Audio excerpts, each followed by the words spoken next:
My name is Serafina Hayes. I'm 31 years old. And looking back now, I realize my relationship ended long before my boyfriend ever walked out the door. At the time, Ethan Caldwell was 28. And we'd been together for 3 years. The funny thing is, everyone thought Ethan was the emotional one, and I was the stable one. Maybe that was true. But stability has limits. The night everything changed started with something ridiculous. I was washing dishes after dinner when Ethan walked into the kitchen, carrying the grocery bag. He looked annoyed before he even spoke. Seriously. "Serafina," he asked. "You bought the regular blend." I glanced over. "The store was out of the one you wanted." He exhaled dramatically. "You never listen." I almost laughed. "It's coffee creamer." "Ethan, it's not about the creamer." Of course it wasn't. Nothing ever stayed about the original problem. A missing ingredient became proof that I didn't care. A forgotten errand became evidence I didn't appreciate him. Every inconvenience somehow became a relationship trial. I went to 3 stores. I said quietly, "A woman who really loved me would have found it." I kept washing the dishes. 2 years earlier, that sentence would have destroyed me. Back then, I would have apologized, ordered his favorite takeout, promised to do better. But something inside me felt tired. Not angry, just tired. Then came the line I'd heard hundreds of times. "You know what?" Ethan snapped. "I'm done. I could leave you anytime. Remember that." There it was. His favorite weapon, the threat, the reminder that other women wanted him, that I should be grateful, that he had options. I dried my hands. "Noted." I said. He blinked. "That's it. What else would you like me to say?" "I want you to care." "I do care." "Then act like it. You threaten to leave every time we're unhappy. Because you push me to this point." Then he added something that made my stomach twist. "Do you know how many women would gladly date me?" I looked at him. "The same women who send heart emojis to your Instagram at 2 in the morning? His face froze. "What are you talking about?" "I've seen them. They're friends. Friends who call you handsome and tell you that you deserve better. They appreciate me. And they can have you if that's what you want." He stared at me as though I'd spoken another language. Normally, this was where I panicked. Normally, I fought. Normally, I begged. Not this time. "So you're just letting me leave?" he demanded. "You said you could leave any time." He stormed into the bedroom and slammed the door. I expected the familiar anxiety. Instead, I finished the dishes, made myself coffee, sat alone in silence. And for the first time in years, I admitted something I'd been avoiding. I wasn't afraid anymore. That realization frightened me more than anything. Because fear had been holding our relationship together. Without fear, what exactly was left? An hour later, I called my friend Naomi. "Still looking for a roommate?" I asked. There was silence. "Wait," she said carefully. "Are you okay?" "I think so." "What happened?" Ethan reminded me he could leave anytime. And I finally believed him. After we hung up, I opened my laptop. Not because I planned to throw him out, not because I wanted revenge, but because I suddenly realized something uncomfortable.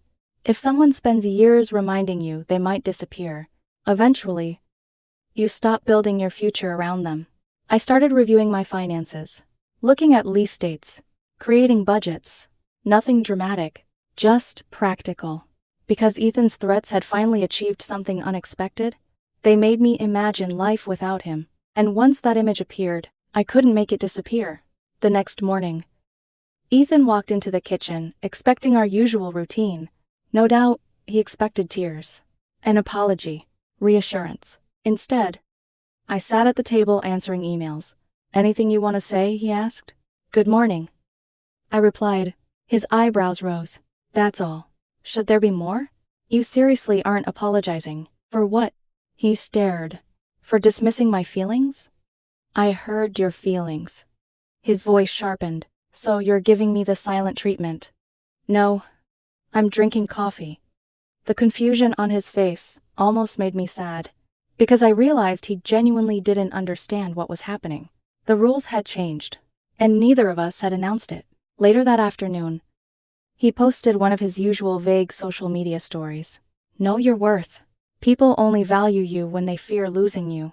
I saw it, and for the first time, I didn't react. That evening he appeared beside me in the living room. So that's it. What is? You don't care if I leave? I looked at him carefully. I care. Then why aren't you fighting? Because suddenly, I didn't know if I was fighting for us anymore, or simply fighting against being abandoned, and those aren't the same thing. Over the next few days, Ethan kept waiting for me to become the old version of myself. The woman who apologized first, the woman who feared being alone, the woman who interpreted every threat as proof that she needed to try harder. Instead, I simply lived my life. I went to work. I exercised again. I started meal prepping on Sundays. Little habits I'd abandoned because our constant emotional emergencies had consumed so much energy. Apparently, peace creates free time. By the second morning, Ethan emerged from the bedroom, expecting another confrontation. Instead, he found me reading emails while eating breakfast. So, we're just pretending nothing happened? He asked. We had an argument, I said calmly. People have arguments. That's not all that happened. No, his eyes narrowed. I said I could leave. I remember. And what? You don't care. I looked up. You've said it many times. That doesn't make it okay. His response almost made me smile, because somehow, in his mind, I was the one behaving strangely. That afternoon, I received a text from Naomi, still interested in the roommate situation. Maybe. No rush. Just let me know. I saved the message and went back to work. That evening, Ethan surprised me. He actually cooked dinner. Not takeout. Not delivery. Real food. The first time, in almost a year, I made your favorite pasta, he announced. Thank you. He sat across from me, studying my expression. That's all. What should I say? You're impossible lately. I laughed softly. No. Ethan, I'm peaceful lately. There's a difference. He didn't like that answer. The next morning, he switched strategies. Love, affection, compliments. He brought me flowers, made coffee, wrapped his arms around me while I worked. I miss us, he whispered. The words should have melted me. Instead, they made me sad. Because I realized something painful. He only became affectionate when he felt himself losing control. Not when I needed love, when he needed reassurance. By the end of the week, the affection disappeared, and the jealousy games began. Suddenly his phone sat face up on the counter. Notifications everywhere. Female names, heart emojis. One message from his ex-girlfriend, Madison. Another from a woman named Chloe. Coffee was fun yesterday. A third message. You're too handsome to be single. He made sure I saw them. Oh, he said casually. People are texting a lot lately. I nodded. Looks like it. He waited. Nothing. Finally, he asked. You're not curious about what, who they are? If you want to tell me. Tell me? You seriously don't care. I set down my book. Ethan, if these women make you happy, that's your choice. His expression changed. Not satisfaction. Confusion. Because the reaction he wanted never came. A few days later, he casually mentioned Madison again. She invited me to that winery she likes. Sounds nice. You don't mind? Should I? You're just going to let me spend time with my ex. Are you asking permission? No. Then I don't understand the question. His face darkened. God, you've changed. Maybe. Or maybe I'd simply stopped participating. The following weekend he came home irritated. Apparently Madison had canceled. Another woman, he'd been messaging, suddenly became busy. Reality wasn't matching whatever fantasy he'd created. Meanwhile, my own life felt strangely peaceful. I started reconnecting with friends, started sleeping better, started laughing more, which only made Ethan more unsettled. Then came the dramatic packing. One Saturday morning, I walked into the bedroom, and found 2 suitcases on the bed. He folded shirts with exaggerated movements. "I guess I'll start preparing," he said heavily. "For what?" "For leaving." I nodded. "Okay." He froze. "Okay. Do you need help carrying boxes?" His jaw literally dropped. "You're unbelievable." "Why? You aren't even fighting for us." I sat down quietly. "Ethan, I've fought for us for years." "What does that mean?" "It means every time you threaten to leave, I begged you not to." He stopped moving. I continued softly. "I apologize for things that weren't my fault. I reassured you constantly. I lived in fear." His voice lowered. "So now what?" "Now I'm tired." The room fell silent. Then he sat on the edge of the bed. "What if I stop saying it?" he asked quietly. "Saying what?" "That I could leave." I studied his face. For the first time in years. He looked uncertain. Not angry. Not superior. Afraid. "Could you stop?" I asked gently. "I don't know." "Why do you say it?" He looked away. "I need to know you care." My heart broke a little. Because underneath all the manipulation was something damaged. Something insecure. But pain doesn't excuse hurting people. Threatening to abandon someone isn't love, I said. He wiped his eyes, angrily. "You used to fight harder." "I used to be terrified." "And now," I swallowed. "Now I'm more afraid of spending the rest of my life like this." He stared at me. Then came the question neither of us wanted to answer. "Are you leaving me?" he whispered. I looked down at my hands.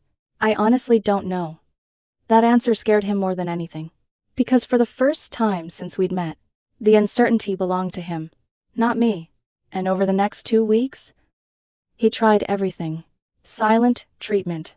Random affection. Arguments. Jealousy.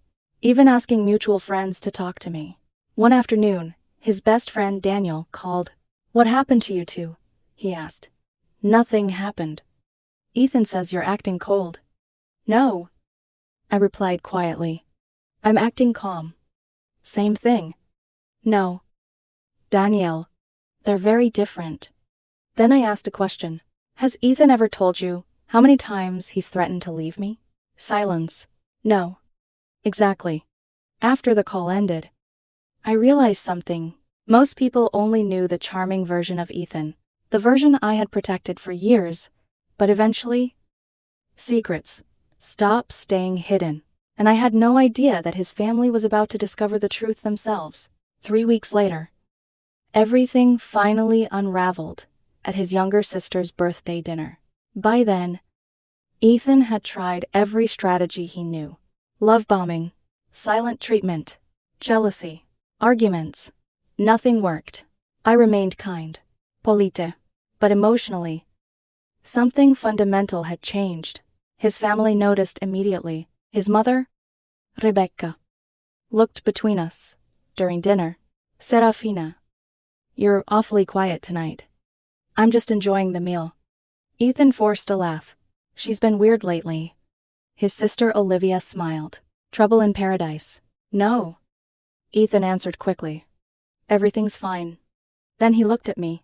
"Right. Baba." I took a sip of water. Ethan could leave any time. He reminds me often. Silence. The entire table stopped moving. His father slowly lowered his fork. "What does that mean?" he asked. I looked at Ethan. "He can explain." Color drained from his face. "It's not like that." Rebecca frowned. "Do you threaten to break up with her?" "I don't threaten." "Then, what do you call it?" Olivia asked. Ethan shifted uncomfortably. "I just remind her I have options." Another silence. His sister blinked. "That's awful." "It's not awful." His father stared at him. "Son, that's manipulation." Ethan looked at me in disbelief, as though I had betrayed him, but I hadn't lied. I had simply stopped protecting him. The car ride home was miserable. "How could you embarrass me like that?" he snapped. I kept my eyes on the road. "By telling the truth. You made me sound insane." "No. Ethan." My voice remained calm. "You've been saying those words for years." He turned toward the window and didn't speak again. The next evening, I came home and found him sitting on the bedroom floor, surrounded by boxes. This time, there was no dramatic performance. No loud sighs. No audience. Just quiet tears. He held my laptop in his hands. My stomach tightened. What happened? His voice cracked. I saw the apartment searches. I slowly sat beside him. Months earlier, I would have panicked. Now I simply waited. You were looking for one-bedroom places. He whispered. Yes. Not places for both of us. No. His eyes filled with tears. You were planning a future without me. There it was. The realization. Not that he might leave me, but that I'd finally believed him. You said you could leave any time. I answered softly. Eventually, I stopped trusting forever. He looked broken. I didn't mean it. I closed my eyes. Which time? He cried harder. The first 100. The second 100. The argument about vacations. The argument about money. The argument about dishes. I don't know anymore. Ethan. He covered his face. I love you. The words hurt, because I knew he believed them. But love without safety slowly becomes exhaustion. You love me, I said quietly. But you also taught me not to feel secure with you. He stared at me helplessly. What do I do? I wanted to have an answer. I really did. But somewhere along the way, I'd stopped being responsible for fixing both of us. I think that's something you have to figure out. For 2 more days. He stayed. Neither of us fought. Neither of us raised our voices. We simply existed inside the ruins of something we'd once called home. Then, on a rainy Thursday night, he stood beside the front door, with his bags packed. If I walk out, he whispered. That's really it. I looked at him. For the first time in 3 years, there was no fear inside me, only sadness. I think we've already been saying goodbye for a long time. Tears rolled down his cheeks. Please stop me. I almost cried, because that sentence revealed everything, even now. He wanted me to save him from his own choice, but I couldn't anymore. I hope you find peace. Ethan. He stood there, another 30 seconds, waiting, praying, expecting the old Serafina to appear. She never did. He walked out. The apartment became painfully quiet, and strangely peaceful. 1 week later, the messages began. I miss you. I made a mistake. Please answer. Madison wasn't what I thought. I still love you. Please come get me. I ignored them all. Not out of anger, because there was nothing left to say. A month later, I ran into him unexpectedly while touring a different apartment complex. He looked exhausted, thinner, older somehow. When he saw me, his eyes immediately filled with hope. Serafina. Hi. Ethan. I've been thinking about us. I'm sure you have. He swallowed hard. Could we maybe get coffee? I smiled sadly. I don't think that's a good idea. His shoulders dropped. Then he asked the question that finally revealed how much he'd changed. Were you happier after I left? I thought carefully. No. He looked hopeful. Then, I continued. But I was calmer. The hope vanished. Because he finally understood. I hadn't replaced him. I hadn't found another man. I hadn't been secretly waiting for someone better. I had simply discovered what life felt like without constantly fearing abandonment. And once you experience peace, it's very difficult to choose anxiety again. As I walked away, I heard him quietly say, I never thought you'd be the one who let go first. I turned back one last time. No. Ethan. A small smile appeared on my face. You let go first. You just started doing it years before I did.